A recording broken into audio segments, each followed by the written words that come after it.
Padre, yo te doy gracias por mis hermanos y mis hermanas que están hoy, en esta noche, en esta casa. Padre, hoy te pedimos, inunda esta habitación con tu presencia como lo has hecho desde el principio. Llénanos cada día más de ti. Te alabo y te bendigo por los ministros de adoración, Señor, que nos llevan, Señor, a donde estás, Señor. Que nos llevan, Señor, a ponernos en sintonía para adorarte, Señor. Hoy te pido que esa unción que ya, Señor, empezó a moverse en este lugar, usted, Señor, la empodere a través de su palabra. Que tu Espíritu Santo, Señor, plante en cada uno de nosotros lo que necesitamos, Señor. Opera esta noche, Señor, dando verdad, Señor, invitándonos a vivir para ti. En el poderoso nombre de Jesús oramos y la iglesia de Cristo dice: amén. Amén. Abra su Biblia en Apocalipsis 2. Venimos a la iglesia con la Biblia o la aplicación y buscamos. Les he entregado también la guía de esta noche. Ahí lo tienen. Si no, los servidores le van a hacer llegar una, que es una guía que nos puede ayudar para hacer algunas notas si usted tiene la costumbre, o simplemente recordar lo que vamos a estar aprendiendo hoy en la Escritura. Apocalipsis capítulo 2, verso 8.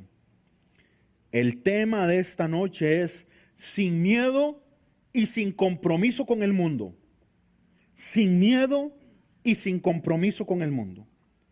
Dice la palabra de nuestro Señor: y escribe el ángel de la iglesia en Esmirna, el primero, el postrero, el que estuvo muerto y vivió, dice esto: yo conozco tus obras y tu tribulación y tu pobreza, pero tú eres rico, y la blasfemia de los que se dicen ser judíos y no lo son, sino que son sinagoga de Satanás. No temas en nada lo que vas a padecer. He aquí el diablo echará a algunos de vosotros en la cárcel para que sean probados y tendrán tribulación por 10 días. Sé fiel hasta la muerte y yo te daré la corona de vida. El que tiene oído, oiga lo que el Espíritu dice a las iglesias. El que venciera no sufrirá daño de la segunda muerte. Nos encontramos en el cierre de un estudio que nos ha tomado 1 año y 2 meses. De este increíble libro, que es el último libro de la Biblia, llamado el Apocalipsis, o de mejor forma, la revelación de Jesucristo. La palabra Apocalipsis quiere decir revelar. Y lo que anteriormente nosotros creíamos que eran misterios, cosas por entender, el Señor más bien las muestra. Dios no trata de esconderse. Nuestro Dios no es un Dios al que nosotros tenemos que hacer un montón de cosas para buscarlo. Él se revela en cada mañana, en el momento en el que nos da vida y nos predica con las cosas más sencillas. Pero también se revela de forma directa a través de la palabra. Dios sigue vivo y Él sigue hablando de formas especiales, hermosas y poderosas, pero de las cuales no podemos hacer doctrina, porque Dios opera con su Espíritu de manera diferente con todos nosotros. Dios habla a través de sueños, Dios habla a través de personas, Dios habla a través de momentos, Dios habla a través de lo que la gente llama corazonadas, que es el Espíritu guiándonos a nosotros por dentro, gritándonos a hacer algo, guiándonos a que nos movamos hacia una cosa. Pero no podemos hacer doctrina de eso porque nosotros todos somos diferentes, tenemos personalidades diferentes, talentos diferentes, cultura diferente, formaciones diferentes, entonces no la podemos recetar a todos por igual. Pero el Señor decidió revelarse de manera especial en la palabra. Y en este último libro de la Biblia encontramos a un Jesús glorioso entregándonos a nosotros un mensaje de esperanza. No de temor, no de cosas por descifrar, sino de amor, de seguridad y de eterna confianza que si estamos en Él no moriremos. ¿Cuántos dicen amén? Amén. Hoy Rebe nos guió: no moriré, dice la canción. No moriré, viviré por el poder de su nombre. ¿Cuántos dicen amén cuando cantan eso? No moriremos, no moriremos. En el momento en el que nuestro cuerpo deja de funcionar, inmediatamente nuestros ojos están abiertos en la presencia de Dios. Y estamos directamente con Él. No tenemos miedo a la muerte, no tenemos preocupación, porque creemos en la inmortalidad del alma y además en la resurrección del cuerpo. Dios es grande y poderoso. Y en este primer pasaje que les estoy compartiendo hoy, que de hecho estoy haciendo un resumen de esto porque lo prediqué hace unas cuantas semanas a los que estaban conectados virtualmente, pero me pareció muy importante estandarizarlo con toda la iglesia. Quedé hasta en la carta de Tiatira, o sea, me toca arrancar con Sardis la próxima semana, espero. Vamos a ver cómo nos alcanza el tiempo esta noche. Pero estoy resumiendo estas dos cartas que Jesús envía a estas iglesias. Hoy por lo menos vamos a hablar de Esmirna y de Pérgamo. Para los que están llegando hoy por primera vez y nos visitan, estas son iglesias reales, físicas, como la nuestra, que en el siglo I estuvieron en la ciudad en la cual recibe el nombre su carta.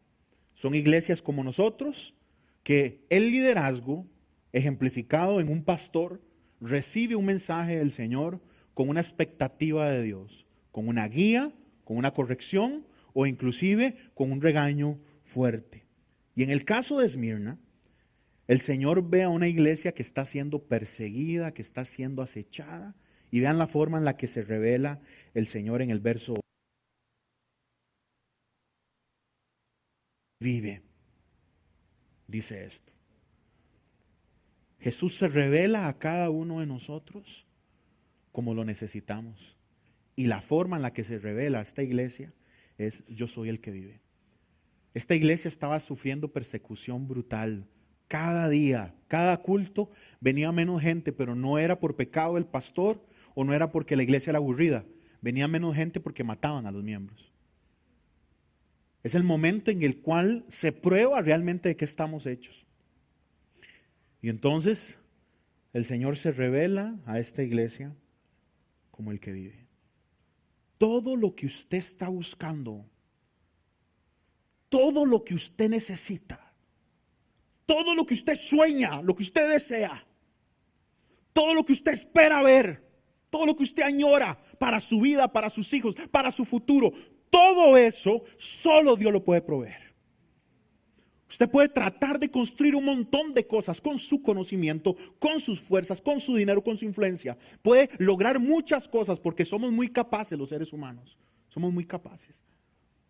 Pero por eso vemos a grandes estrellas que alcanzaron el éxito más rotundo que se podría imaginar, influencia, dinero, casas, todo, terminando sus vidas de manera triste porque nada de eso llenó por completo. Lo único que nos lleva a un estado pleno y en nuestro propósito lo provee nuestro Señor Jesús, y Jesús se revela como lo que necesita la iglesia en ese momento. Y la iglesia necesita oír: yo soy el que vencí la muerte. Yo soy el que estuve muerto, pero ahora estoy vivo. Vea lo que dice el versículo 9. Yo conozco tus obras, tu tribulación, tu pobreza, pero eres rico. Y la blasfemia de los que dicen ser judíos y no lo son, sino que son sinagoga de Satanás. Lo segundo que quiero que sepa es que Jesús nos está observando. Jesús nos ve. Jesús está con nosotros. Se mueve con nosotros. Sabe lo que hacemos, lo que pensamos. Y eso no es una amenaza. No es algo para ver cómo nos asustamos y tratamos de portarnos bien como si fuéramos hijos que tienen una vida fuera de casa y otra con su papá. Yo no sé si ustedes recordarán a la generación cuando llegaba el papá que salíamos corriendo. O a la generación que le decía: ahora cuando viene su papá vamos a hablar. Hoy más bien es ver cómo somos amigos y todo el asunto, ¿verdad? Y los carajillos mandan a sus papás. Pero nosotros somos la generación que temía a nuestros papás. Y a veces la relación no era la correcta, porque funcionábamos de una forma delante de ellos y otra forma afuera. Jesús dice: te conozco sus obras, conozco lo que usted hace, conozco sus tribulaciones, conozco sus broncas, sus problemas. Cuando dice conozco su pobreza, lo que dice es conozco sus necesidades, lo que les falta. Alguna gente es tan pobre que lo único que tiene es plata.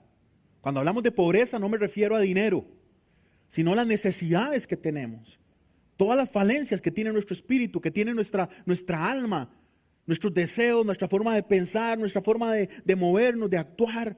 Y claro, necesidades en otras áreas. Pero el Señor dice: conozco sus aflicciones, conozco sus broncas, conozco sus necesidades, e inclusive dice: conozco las calumnias. Conozco lo malo que otros han hecho en contra suya. Conozco los falsos que le han levantado, los problemas que se ha metido más bien por mantenerse fiel. Todo lo sé. El Señor sabe exactamente, conoce exactamente. No hay nada que escape a su mirada. Y no podemos olvidar eso. Y continúa el pasaje. Y vemos a Jesús hablándonos y guiándonos. Has sufrido, has tenido paciencia, dice el verso 10.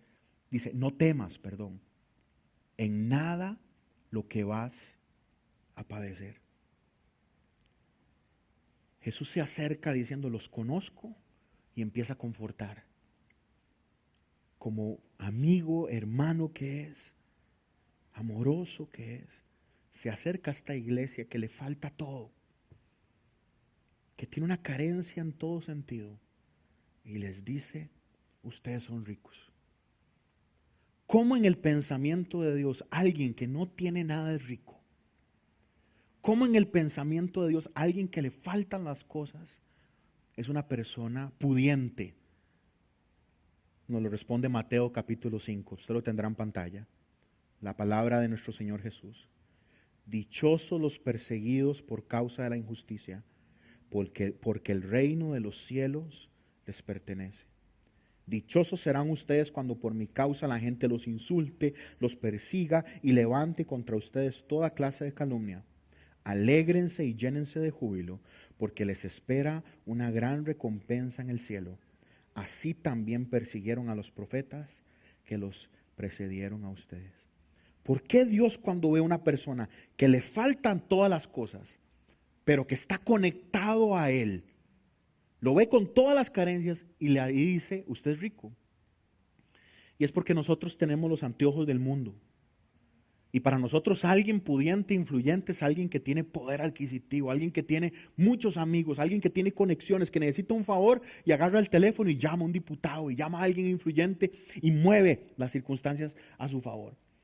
Alguien rico para nosotros, alguien que tiene una casa en la playa, alguien que tiene varios carros, alguien que no tiene que pensar en qué va a gastar porque tiene buenos ahorros. Eso es para nosotros alguien rico. Pero para Dios, rico es aquel que acumula espiritualmente. Aquel que guarda en el cielo donde no hay polilla, donde no hay ladrón, ahí no se mete caco.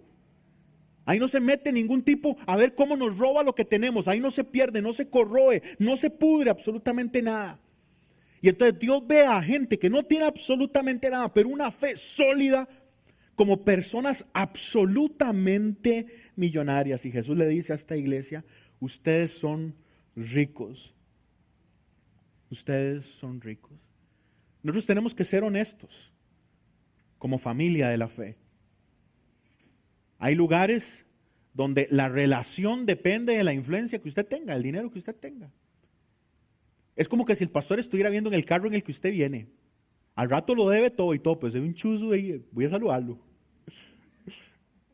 Porque vivimos en un tiempo tan falso, tan de mentira, tan paquete, tan patito, todo es de mentira. Desde las fotos que sube usted al Facebook son falsas.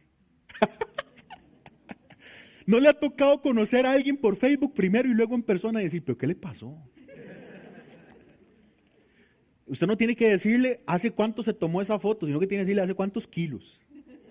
Eso no fue hace 5 años, eso fue hace 20 kilos. Somos una parte de una cultura tan vacía, tan falsa, que Jesús ve una iglesia que no tiene nada y le dice, ustedes son millonarios, ustedes son ricos. Lo tienen. Aunque nos falte todo, pero tengamos nuestras manos ancladas en Jesús, lo tenemos todo. ¿Cuántos dicen amén? Amén. Y esto nos habla de prioridades. Esto nos habla de lo que es importante. Luego Jesús nos sigue hablando porque dice, ustedes son ricos si me tienen a mí, ¿verdad? Y luego Jesús dice, conozco a sus enemigos. Y a mí eso me parece, yo soy de la abuelita de varias generaciones. Eso me suena en hacha a mí. Eso me suena a H, porque Jesús dice, yo conozco tus obras, tu tribulación, tu pobreza, y eso me encanta. Pero vea lo que dice, y la blasfemia de los que dicen ser judíos y no lo son, y son más bien sinagoga de Satanás. Está diciendo, yo conozco a sus enemigos. Yo conozco a los que son contrarios a usted. Yo sé quiénes son. Y sé que pertenecen al diablo. No se preocupe, está diciendo Jesús. No tiene que luchar contra carne y tal vez usted está enfrentando ahorita alguna lucha en algo laboral o en algo familiar, no sé. Y usted tiene que tener conciencia de que Dios no está ajeno a esa acción que algún enemigo está haciendo contra usted. O alguien que está operando como enemigo o simplemente siendo canal del enemigo. Y en vez de ser usado por Dios, el diablo lo está usando para generar algún tipo de aflicción en su vida. Y pronto nos vemos nosotros luchando contra gente. Y ahí donde tenemos que recordar que Dios sabe quiénes son nuestros enemigos. A Dios no se le escapa ninguna. Sabe qué es lo que estamos sufriendo y sabe qué es la gente quiénes son los que nos quieren hacer daño. Y Él se encarga de ellos. Y Él se encarga de ellos. Y lo tercero que dice Jesús en este pequeño diálogo, recuerden que esto ya lo prediqué de hecho de otro ángulo. De hecho, vieran el ejercicio, ¿qué es esto? ¿Verdad? Que esto lo prediqué hace 4 semanas. No puedo repetir lo mismo que estoy conversando con los fieles que estuvieron conectados en internet. Pero lo último que dice Jesús es, en este primer pequeño diálogo es, no teman, no teman. Y eso es lo que vamos a estar conversando en nuestro grupo de Vida Altar esta semana. ¿Cómo tenemos que aprender a llevar nuestros temores al Señor? Porque somos humanos y todos vamos a tener diferentes miedos. Pero Él dice, vea el verso 10. No temas en nada lo que vas a pasar. Esto es palabra de Dios para alguien que vino hoy. Que usted cree que es casualidad que usted está aquí hoy. Y esta palabra es de Dios para su corazón. No temas en nada lo que vas a padecer. No tema.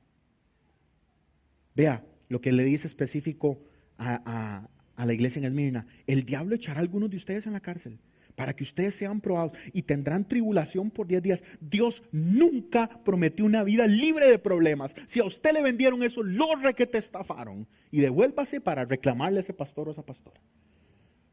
Véngase a Cristo para que pare de sufrir. Es de una secta allá frente por el hospital de niños. Eso es de una secta demoníaca y satánica que no tiene nada que ver con nosotros. ¿Cómo le vamos a decir a nuestra iglesia que pare de sufrir cuando Jesús es el varón sufriente? No leyeron Isaías, no leyeron Ezequiel y se les olvidó ver la cruz. Esta fe nuestra es de sufrimiento, es de dolores. Pero nunca estaremos solos. Amén, hermanos. Nunca estaremos solos. Entonces Jesús dice, no teman en nada, pero no dice, yo los voy a librar de todo. No, hombre. Dice, el diablo los va a atacar. Y van a ser probados y van a pasar por tribulación. Cuando nos habla de 10 días en la historia, vemos como diferentes pastores de Esmirna fueron probados por 10 días. Algunos hablan también de 10 específicos emperadores que generaron 10 momentos diferentes de persecución en esta zona específica. Pero es indiferente. Lo que nos quiere decir el Señor es que vamos a pasar dificultades, pero de su mano. Y aquí está la clave. Sé fiel hasta la muerte, dice el final del versículo 10. Y yo te daré la corona de vida. Esto es una maratón. Esto es de resistencia. Esto no es de correr un ratito. Usain Bolt es rapidísimo. No sé si son 100 metros lo que corre Usain Bolt, ¿verdad? 100 metros planos. El hombre más rápido del planeta. Increíble. Pero usted pone a Usain Bolt a correr una maratón. Y no sé, bueno, yo no soy nadie para hablar de deportes, pero su entrenamiento físico está hecho para velocidad, para un sprint, no para la resistencia. Usted lo puede ver la diferencia en los biotipos de los diferentes carreras. Nuestra fe no es de llegar rápido, nuestra fe es de resistir y de aguantar. Sé fiel hasta la muerte y yo te daré la corona de vida. Jesús nos está diciendo hoy como iglesia que no tenemos que temer a nada. Jesús le está diciendo a ustedes como familias y a cada uno de nosotros como individuos que no tenemos que temer. Pero quiero hacer una excepción. Sí tenemos que temer algo. Y quiero que lo recordemos en Lucas capítulo 12. A ustedes, mis amigos, va a estar en pantalla.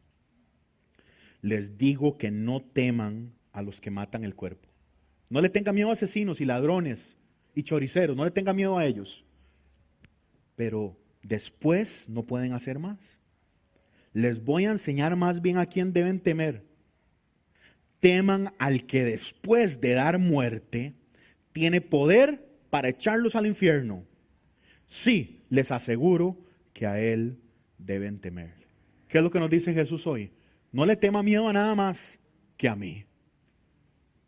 Que no solo soy Señor de todo cuanto existe, sino que tengo la capacidad de declarar a una persona justa eternamente.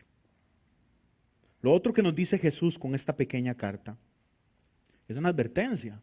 Ahí se lo pongo en el bosquejo que usted tiene en sus manos.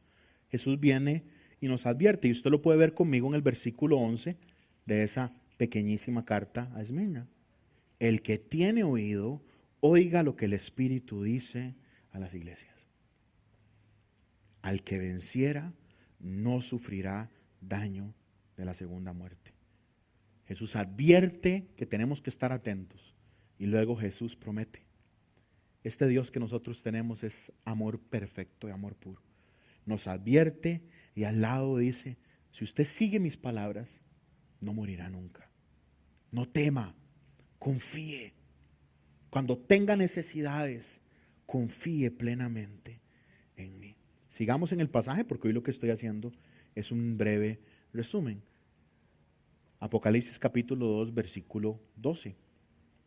Y escribe el ángel de la iglesia en Pérgamo, el que tiene la espada aguda de 2 filos dice esto: yo conozco tus obras y dónde moras, donde está el trono de Satanás, pero retienes mi nombre y no has negado mi fe, ni aun en los días en que Antipas, mi testigo fiel, fue muerto entre ustedes, donde mora Satanás. Este fue posiblemente un pastor que fue martirizado o un líder importante de la iglesia en Pérgamo. Pero tengo unas pocas cosas contra ti, que tienes ahí a los que retienen la doctrina de Balaam, que enseña a Balac a poner tropiezo ante los hijos de Israel, a comer de cosas sacrificadas de los ídolos y a cometer fornicación. Y también tienes a los que retienen la doctrina de los nicolaitas, la que yo aborrezco, la que yo odio, dice el Señor. Por tanto, arrepiéntete, pues si no vendré a ti pronto y pelearé contra ellos con la espada de mi boca. El que tiene oído, oiga lo que el Espíritu dice a las iglesias. Al que venciera, daré de comer del maná escondido y le daré una piedrecita blanca y en la piedrecita escrito un nombre nuevo, el cual ninguno conoce sino aquel que lo recibe. Jesús se revela en la forma en la que esta iglesia necesita y le dice, te conozco y yo sé que ustedes son fieles, yo sé que ustedes retienen mi nombre y no solo son fieles cuando cantan, sino que son fieles en la prueba, porque algunos ya han sido martirizados y se han sostenido en medio de la dificultad, porque una cosa es tener fe cuando todo está bien y otra cosa es tener fe cuando se nos desborona el mundo, cuando todo falla, cuando humanamente no vemos salida a lo que estamos viviendo. Hay mucha gente que suelta la toalla, que tira la toalla y deja que las cosas caminen como alguien que no tuviera fe. Entonces el Señor ve esta iglesia, la ve que es una iglesia fiel, y no solo fiel, sino que se sostiene en medio de la dificultad, y la regaña por 2 cosas. La regaña por la doctrina de Balaam y la regaña por la doctrina de los nicolaitas. Y le voy a enseñar en unos cuantos minutos a qué se refiere el texto con estas 2 distinciones.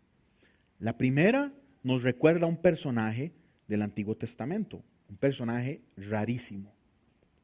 Desde mi punto de vista, uno de los tipos más raros de toda la Biblia, Balaam.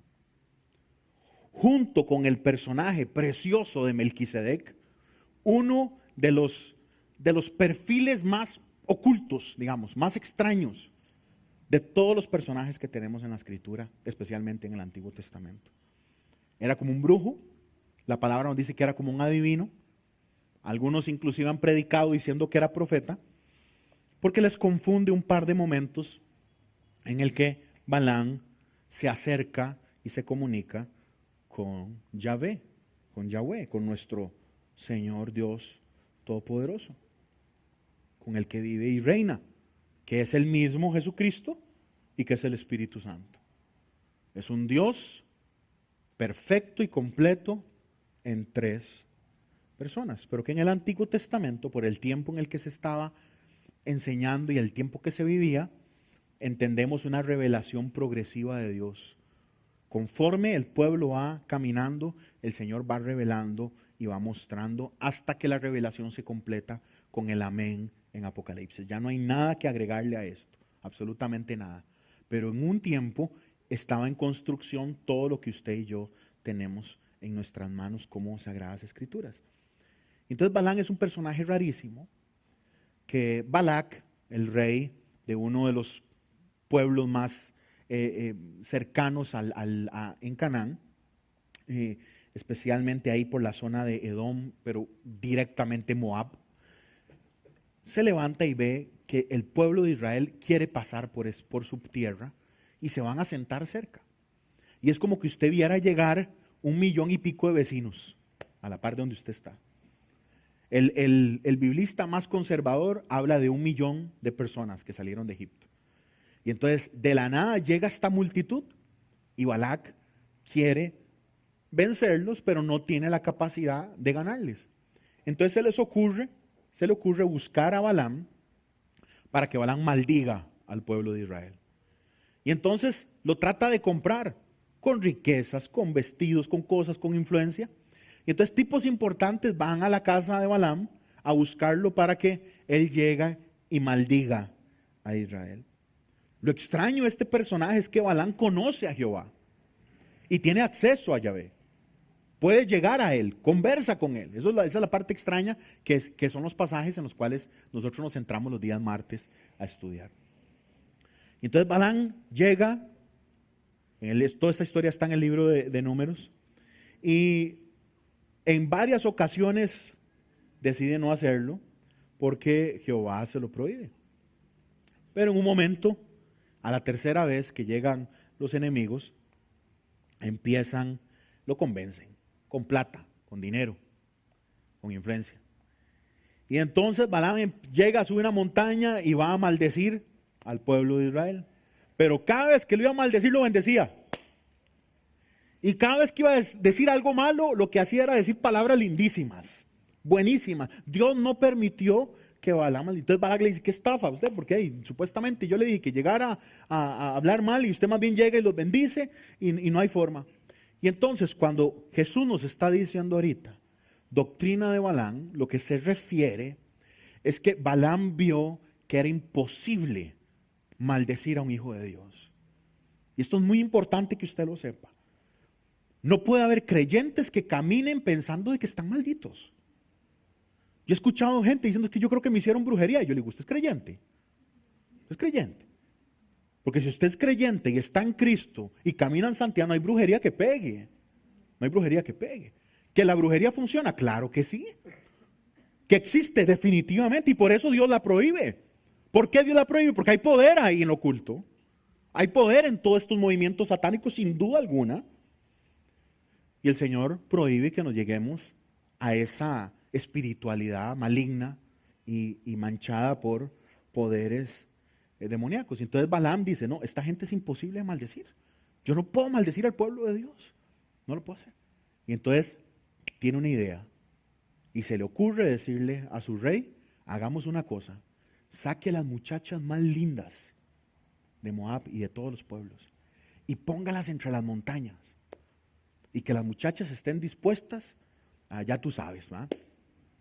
Y que las muchachas lleven a los hombres a adorar dioses falsos. Y esa estrategia, que es una zancadilla, la propone Balaam y vemos en el Nuevo Testamento que funcionó. De que no tuvo él la capacidad de maldecir al pueblo de Dios, pero el pueblo de Dios sí tuvo la capacidad de darle la espalda a su Dios.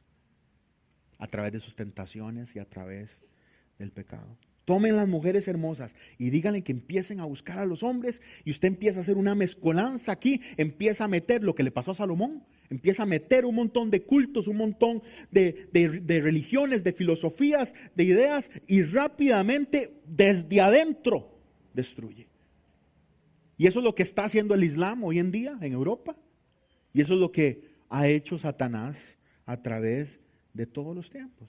Y Jesús nos dice, tengo contra ti en el verso 14, que tienes ahí a los que retienen la doctrina de Balaam. Entonces, ¿qué tiene que ver la doctrina de Balaam en el siglo I, cuando estamos leyendo esta carta?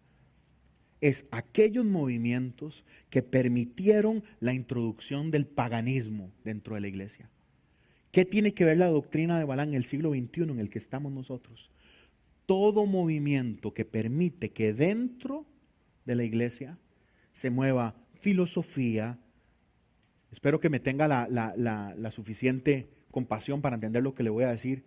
Medicina alternativa, un montón de cosas que... Hay medicina alternativa buena, o sea, tomarse un manzaté cuando usted le duele el estómago está bonito, ¿está bien? Y de vez en cuando de hacerse algo y hombre grande y todo el asunto y cómo se llama, el chía y todo, hay cosas, pero hay gente que lleva eso mucho más allá. Y usted tiene que agarrar una sal y tirarla aquí y hacerla aquí, pum, y cuando usted se da cuenta está haciendo una brujería rarísima, ¿eh? Y empezamos a meter doctrina falsa dentro de la iglesia, filosofía humana, que tiene que ver con paganismo o que tiene que ver con alguna falsa idea de intelectualidad. Filosofía humana, y la empezamos a meter junto con la escritura, nos podemos perder. Yo tengo aquí dentro del equipo de nosotros a varios psicólogos y psicólogas que sirven con nosotros, que las amo muchísimo.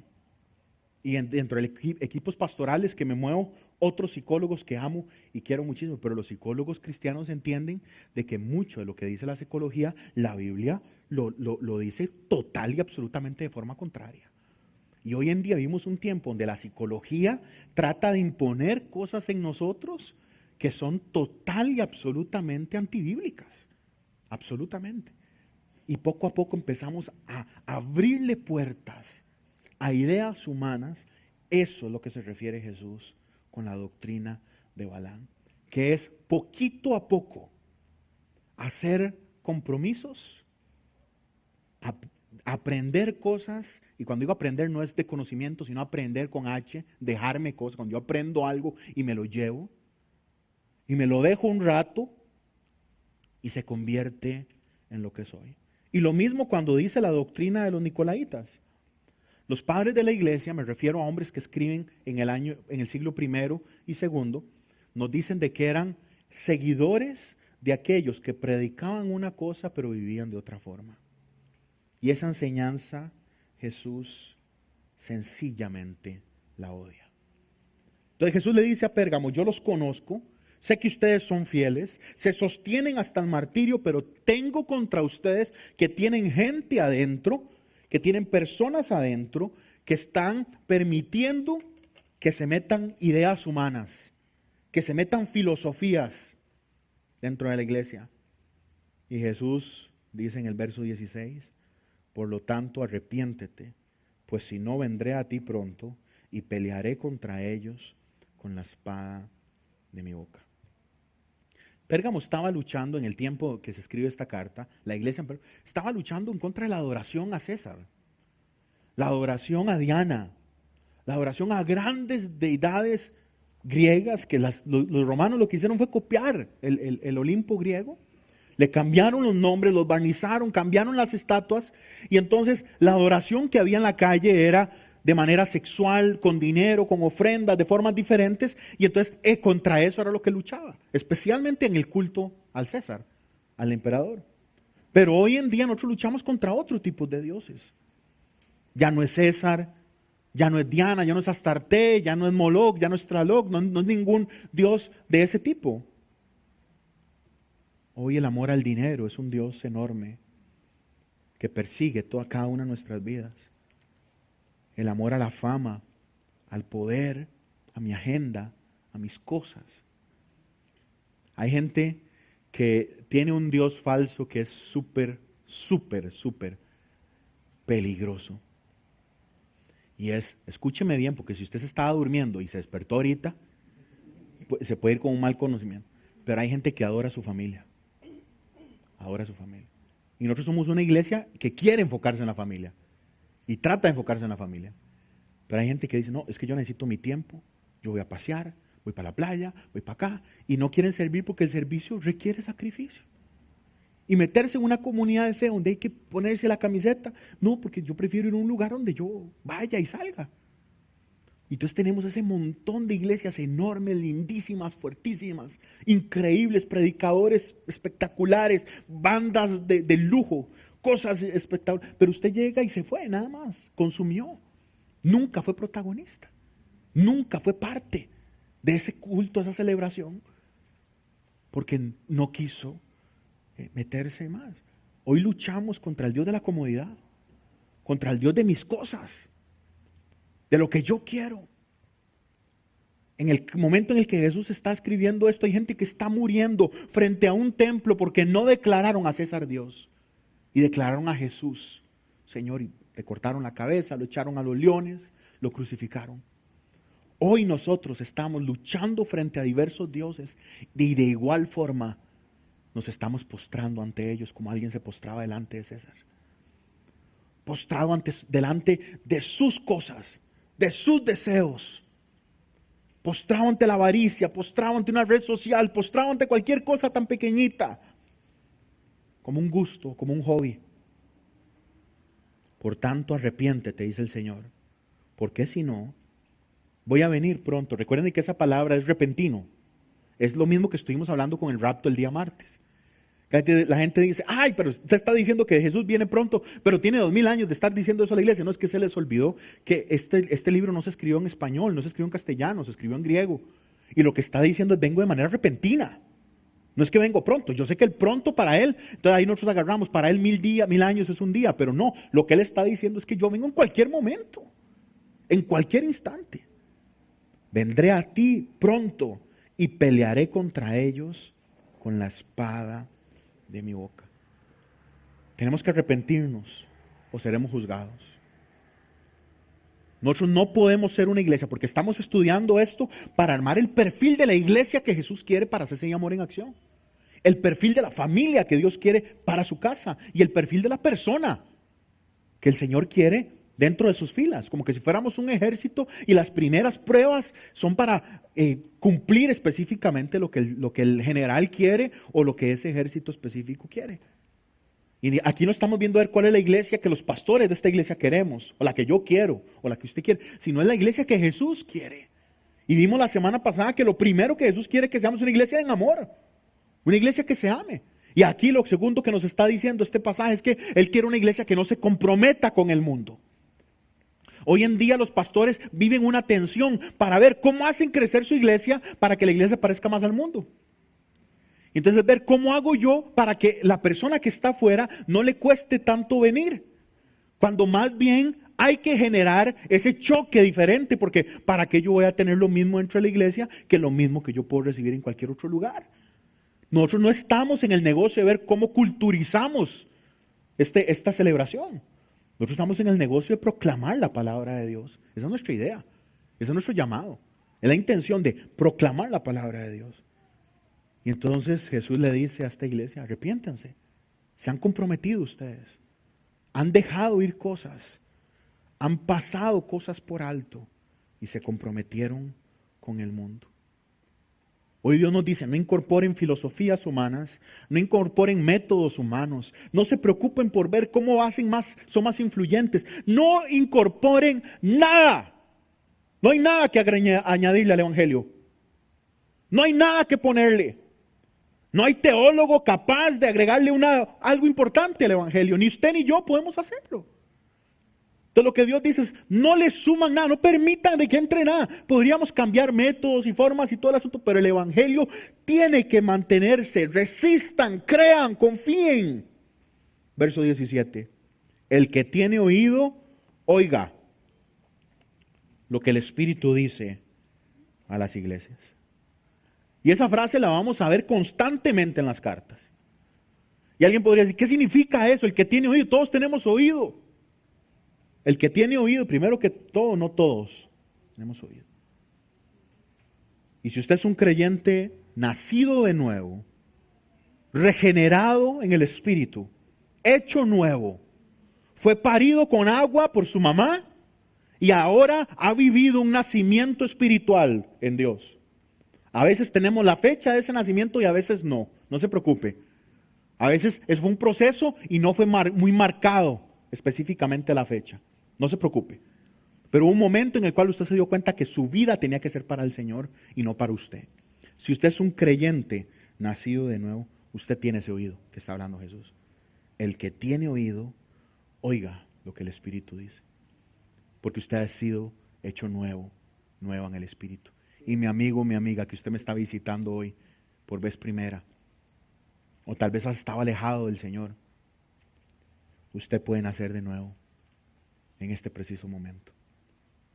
Dice, al que venciere, daré a comer del maná escondido. Entonces Dios viene y regaña a la iglesia y luego le promete. Regaña a la iglesia y le promete dos cosas. Yo les voy a pedir a los servidores que me ayuden a entregar un detallito que les preparamos a ustedes. El Señor viene y regaña a la iglesia y le dicen, ustedes han permitido, han dejado que entre, que se meta dentro de la iglesia falsa enseñanza. Han permitido que gente esté dentro de la iglesia diciendo una cosa, pero viviendo de otra forma. Tienen que cambiar, arrepiéntanse, pero promete dos cosas. Dice, les daré de comer el maná escondido. En el desierto, el maná era como una harina. El maná era como un cornflakes pequeñito, molido, que caía y que había que recogerlo entre de las hojas que habían. Recuerden que el desierto que estuvo Israel no es el desierto de dunas, es un desierto pedregoso, árido, pero no de arena como el del Sahara, que nosotros dibujamos, pensamos en el desierto. Es un desierto de piedras y hay algún tipo de vegetación y había que recoger esta harina para hacer pancitos. Lo hacían asado, lo hacían cocido, o sea, en agua, y hacían diferentes cositas con este pan caído del cielo. ¿Qué es lo que le dice Jesús a la iglesia en Pérgamo? Si ustedes se mantienen firmes, yo les voy a proveer. Si usted se mantiene firme, yo soy el que lo sostengo. Yo soy el que lo cuido. Mi amigo que está hoy acá, mi amiga que está hoy acá, si usted tiene una necesidad hoy y usted decide hoy afirmarse en el Señor, Él tiene la capacidad, según su tiempo y su voluntad, de proveer el cumplimiento de esa necesidad que usted tiene. Porque Él promete a la iglesia, yo les voy a dar del maná escondido. Y en esa bolsita que les estoy dando, ahí va una galletita que quiero que imagine que es maná. Tiene que tener un poquitito de imaginación. ¿Ah? Y entonces hoy el Señor nos está recordando que Él es quien nos da el maná. Es una galletita, una julietita que le compró mi esposa y que los servidores nos acomodaron ahí en ese paquetito tan bonito. Entonces hoy el Señor, y yo pienso que cuando aprendemos gráficamente nos cuesta olvidarlo. Es más difícil olvidarlo. Entonces hoy el Señor le está diciendo a usted que tiene una necesidad, que algo le hace falta en usted, que se siente triste, porque tal vez su necesidad no es algo material ahorita, sino es algo emocional, o algo inclusive mental, o algo que lo tiene preocupado, preocupada, que le ha robado la paz. Eso solo Dios lo puede proveer. Y Él se manifiesta como aquel que da de comer el maná escondido. Pero la segunda promesa donde quiero que nos enfoquemos en estos minutos que me quedan. Y le daré una piedrecita blanca. Yo creo que lo podemos poner en pantalla, ese último versículo de 17. Le daré una piedrecita blanca y en la piedrecita escrito un nombre nuevo, el cual ninguno conoce sino aquel que lo recibe. Jesús se acerca a la iglesia en Esmirna y le dice, no temas, yo conozco quién es usted. Sosténgase, no tenga miedo. Pero Jesús se acerca a la iglesia en Pérgamo y le dicen, no se comprometan con el mundo. Hoy Jesús nos está diciendo a nosotros como iglesia dos cosas. Confíen, no teman, pero también sean santos. Vivan en rectitud delante de Él. En Esmirna, en medio de la dificultad, lo natural era tener miedo. Era salir corriendo, renegar en contra de la fe, dejar atrás a Jesucristo y decidir vivir para la comodidad. En Pérgamo, en medio de la presión, lo más fácil era comprometerse. Y lo que decía la gente es, en mi corazón yo amo a Jesús, pero no importa, voy a ir a hincarme delante del César y digo de que Él es Dios también. No pasa nada, el Señor entiende. Es lo que decimos todos los cristianos, Dios me entiende. Dios sabe lo que estoy viviendo. Mentira del diablo, amados hermanos. Mentira del diablo. Porque el Señor nos dice, sé fiel hasta la muerte hoy. Y vea lo que dice, y te daré la corona de la vida. Al que venciere no sufrirá daño en la segunda muerte, y al que venciere le daré una piedrecita blanca.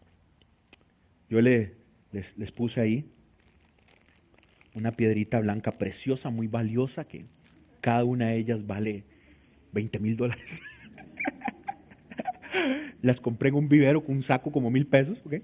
Bueno, esta piedrecita blanca es símbolo, es una imagen que quiero que lo tenga en su memoria y que ojalá la ponga por ahí en su casa, que le esté recordando. ¿Qué significa la piedrita blanca en este pasaje? En un momento de un juicio, se me levantaba un falso a mí y llegaban los testigos falsos ante el juez. Y el juez descubría de que era mentira. O decidía el juez absolver el caso. La forma en la que eso se declaraba era con una piedrita blanca en una vasija que declaraba inocencia. O la segunda cosa que significaba una piedrita, no como esta, eran planitas y más bonitas y más lustradas y preparadas.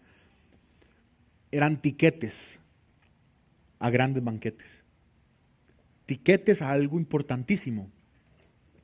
Y le estoy hablando de manera histórica lo que significaba una piedrita blanca para el que leyó esto en el siglo I. Cuando esta carta llegó a una iglesia como nosotros. Estábamos en la celebración y alguien llegó.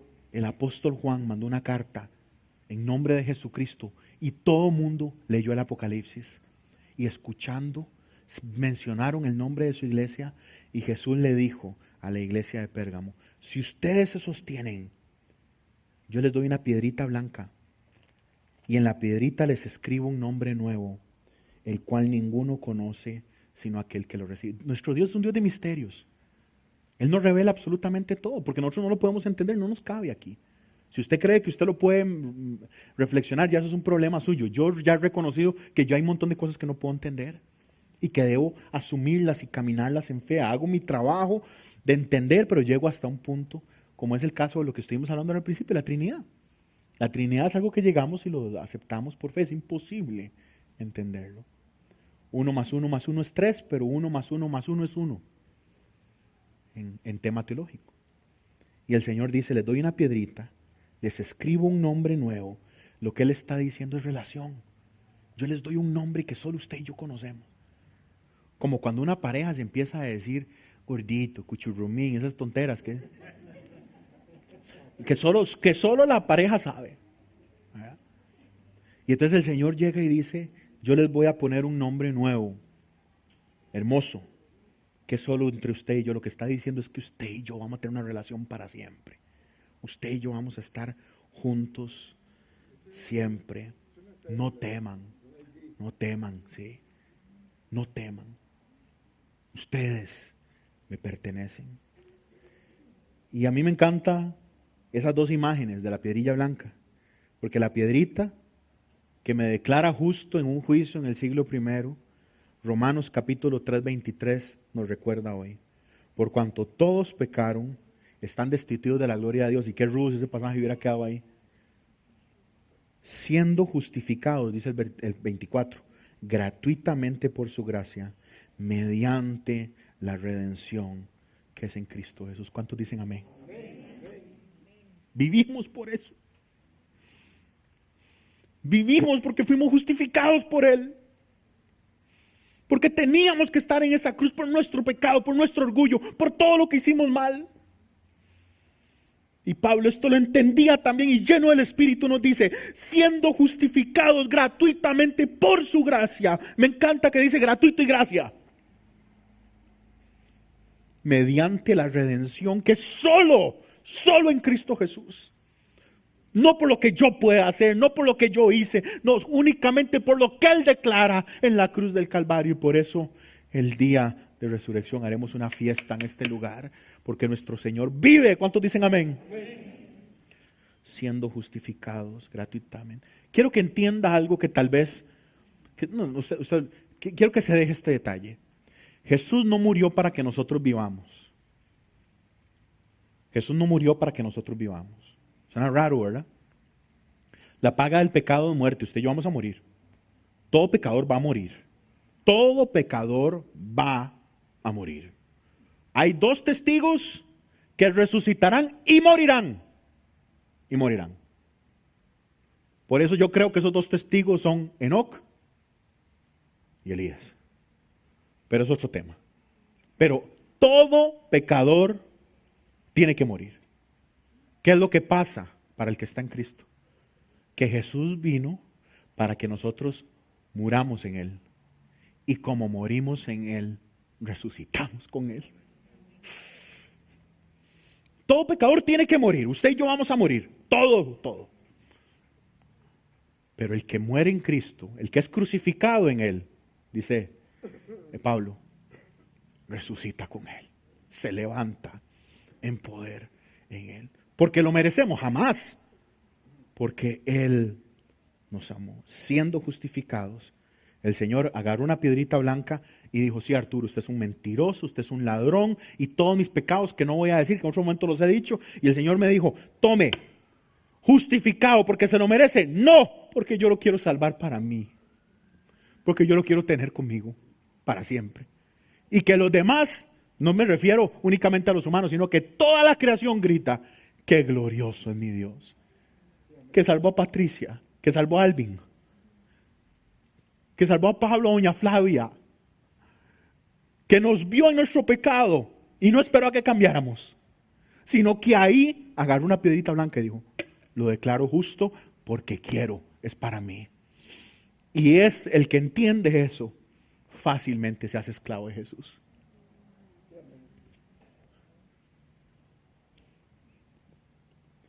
El que entiende eso, fácilmente cae rendido ante Él. Y lo segundo, que era la piedrita en el primer siglo, era para celebrar un banquete.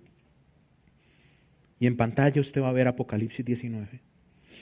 Y oí como la voz de una gran multitud, como de estruendo de muchas aguas, y como la voz de grandes truenos que decían, aleluya, porque el Señor nuestro Dios Todopoderoso reina. Gocémonos y alegrémonos y démosle gloria, porque han llegado las bodas del Cordero y su esposa se ha preparado y a ella se le ha concedido que se vista. ¿Cuántas veces cantamos eso y danzamos? Lino fino, limpio y resplandeciente. Hace 40 kilos danzábamos eso. Porque el lino fino es las acciones justas de los santos. Y el ángel me dijo, escribe, bienaventurados los que son llamados a la cena de las bodas del Cordero. Y me dijo, estas son palabras verdaderas. Entonces esta piedrita le va a recordar a usted que usted ha sido justificado en el Señor. Y esta piedrita le va a recordar a usted que usted ha sido invitado a un banquete eterno en presencia de nuestro Dios. ¿Cuántos dicen amén? Y quiero cerrar con un pasaje, Primera de Juan. Vaya conmigo a Primera de Juan. En el grupo de Vida Altar vamos a cerrar con este pasaje. Primera de Juan capítulo 5, versículo 4 y 5. Porque todo lo que es nacido de Dios vence al mundo. Primera de Juan capítulo 5, versículo 4 y 5. Y esta es la victoria que ha vencido al mundo. El poder que tenemos, la capacidad que tenemos de hacer cosas. Nuestra fe, don Jorge, aleluya. ¿Quién es el que vence al mundo? Sino el que cree que Jesús es el Hijo de Dios. ¿Cuántos creen que Jesús es el Hijo de Dios aquí? Levante su mano si usted cree que Jesús es el Hijo de Dios. Póngase en pie. Señor, hoy venimos, Señor. Dígale que lo necesita. Dígale que necesita de Él. que no tiene cómo pagar su justificación, que no tiene cómo pagar la invitación que nos han hecho para vivir para siempre delante de Él. Y levante sus manos, si el equipo de alabanza puede pasar, levante sus manos ahí. ¿Dónde están? Y dígale al Señor, gracias. Hoy el Señor nos invita a vivir para Él. ¿En qué está invirtiendo su vida? ¿En qué está invirtiendo sus fuerzas, su ánimo, sus emociones? ¿En qué está invirtiendo sus años? ¿En qué está invirtiendo sus ganas? Hoy el Señor nos dice: te justifico, te hago nuevo, lo invito a una cena, le doy una corona de vida, que es lo que le dice a la iglesia de Esmirna. Y además a Esmirna le dice, que hablamos poquito, a Esmirna le dice: les doy la capacidad de que la segunda muerte nunca los toque. Señor, este grupo de redimidos por gracia hoy levanta las manos, Señor, para darte adoración, Señor. Señor Jesús, gracias por declararnos justos. Señor Jesús, gracias por invitarnos a estar eternamente a tu lado. Y gracias, Señor, por prometernos una corona, Padre. Pero hoy también oramos sabiendo de que esas promesas tienen un condicional, Señor. Y que se vive ese condicional en esta extraña tensión de la vida cristiana, que es al que venciere. Hoy oramos para que seamos los que vencen.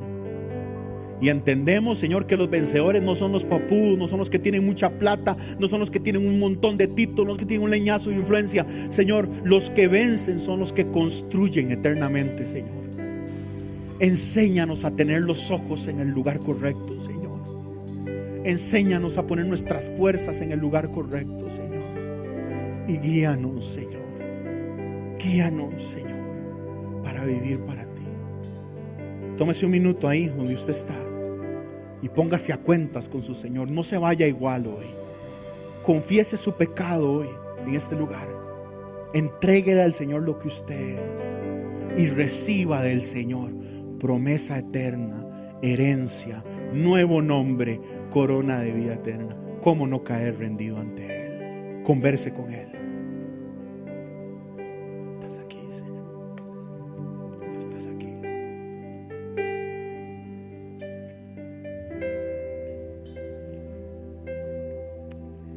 Tú estás aquí. Nada puedo esconder, que no soy nada sin ti, oh fiel Señor. Todo lo sabes de mí, cuando miras el corazón, todo lo puedes ver muy dentro de mí. Lleva mi vida, aleluya, tú estás aquí, a una sola verdad. Opera en este lugar hoy, Señor, haciendo vidas nuevas, Señor. Que cuando me miras, nada puedo ocultar. Permita que la presencia de Dios opere en su vida hoy. Abra su corazón. Que es tu fidelidad que lleva mi vida más allá de lo que puedo imaginar. Sé que no puedo negar que tu mirada puesta en mí me llena de tu paz. Tus ojos revelan que yo puedo esconder, que no soy nada sin ti, oh fiel Señor. Todo lo sabes de mí, cuando miras el corazón, todo lo lo puedes ver muy dentro de mí. Lleva mi vida a una sola verdad, que cuando tú me miras, Señor, nada puedo ocultar. Sé que es tu fidelidad que lleva mi vida más allá de lo que puedo imaginar. Y yo sé que no puedo negar que tu mirada puesta en mí, Señor, me llena de tu paz. Que tu mirada puesta en mí, Señor, me llena de tu paz. Que tu mirada puesta en mí me llena de tu paz.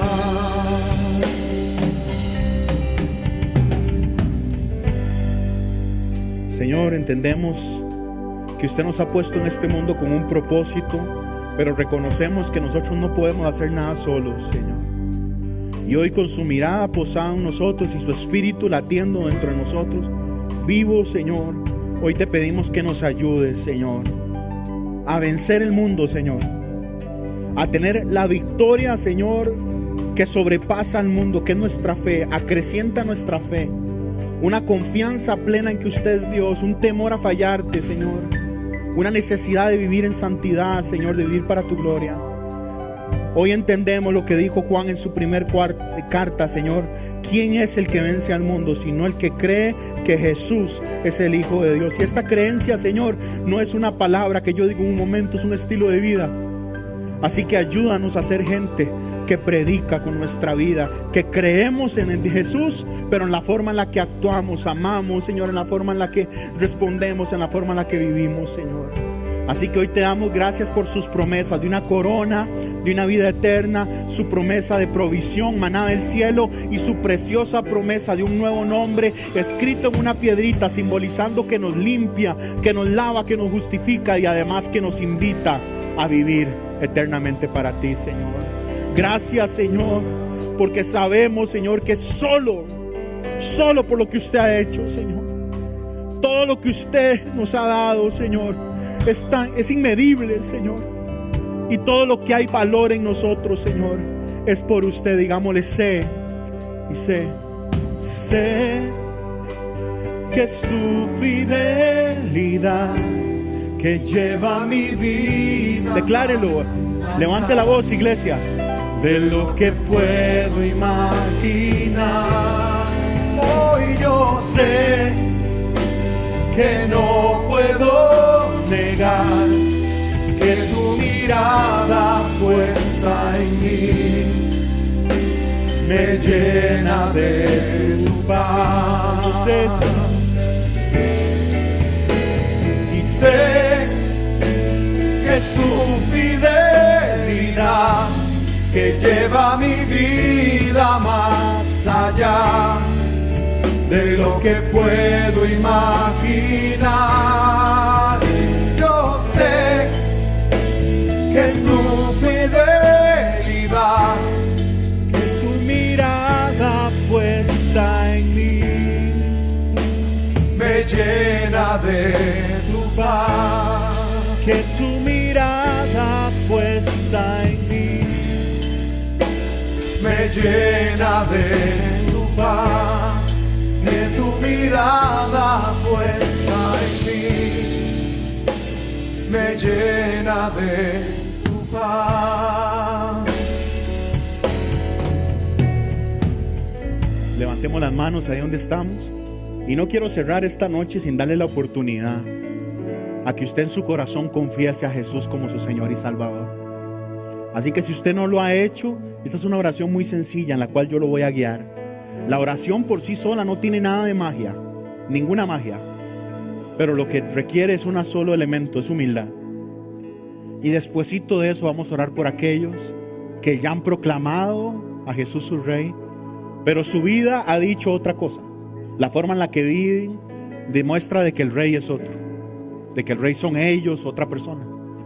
Y entonces hoy es noche también de acercarnos y reconciliarnos con Él. Así que si usted va a hacer esta oración por primera vez, no tiene que ni siquiera gritarlo, pero si hace esta oración, por favor hable conmigo después de la celebración o con alguno de los pastores o pastoras de la iglesia. Señor, esta noche invito a que seas mi Rey. Mi vida, Señor, te necesita. Estoy muerto, Señor, y necesito soplo de vida. Sopla en mí hoy. Llévame a ti, Señor. Quiero vivir para ti. Te proclamo mi Rey. Sé de que usted murió en la cruz en mi lugar, y sé que al tercer día usted resucitó, y sé que hoy usted vive y reina, y quiero que seas mi Rey. En el nombre de Jesús oro. Amén. Y mi amigo, mi amiga, si usted quiere reconciliarse con el Señor, vamos a hacer una oración igual de sencilla. Señor Jesús, hoy entrego mi orgullo, hoy entrego mi vida. Perdóname. Perdóname porque te he dado la espalda, pero hoy pongo la mirada, Señor, en la cruz y digo, sálvame, ayúdame. No quiero vivir sin ti. Te declaro mi Rey, ayuda mi fe. Oro esto en el nombre de Jesús. Amén y amén. Señor Jesús, hoy bendigo a este su pueblo, Señor, y te doy gracias, Señor, por lo que estás haciendo en medio de nosotros. Hoy oramos, Señor, a un Dios vivo y real que nos promete vida eterna. Gracias, Señor, por salvarnos. Y hoy envío a este pueblo en paz, con la bendición del Santísimo y del Altísimo, Señor, del Todopoderoso, de aquel que vive para siempre. Hoy, Señor, oro para que esta semana sea una semana de mucha bendición. Pero si vamos a pasar problema o dificultad, Señor, danos la fuerza para cruzarlo. Hoy oro para que bendiga los hogares de mis hermanos, los grupos de vida que van a edificar esta semana. Hoy oramos para que en el nombre poderoso de Jesús nuestras familias vivan para ti. Oramos todo esto sabiendo que usted nos escucha y nos ama. Amén. Y el pueblo del Señor dice amén y amén. Somos perdonados en el nombre de Jesús. Un fuerte abrazo, familia. Nos vemos el martes en Estudio Bíblico y hoy en 8 en celebración a las 4 de la tarde. Chao.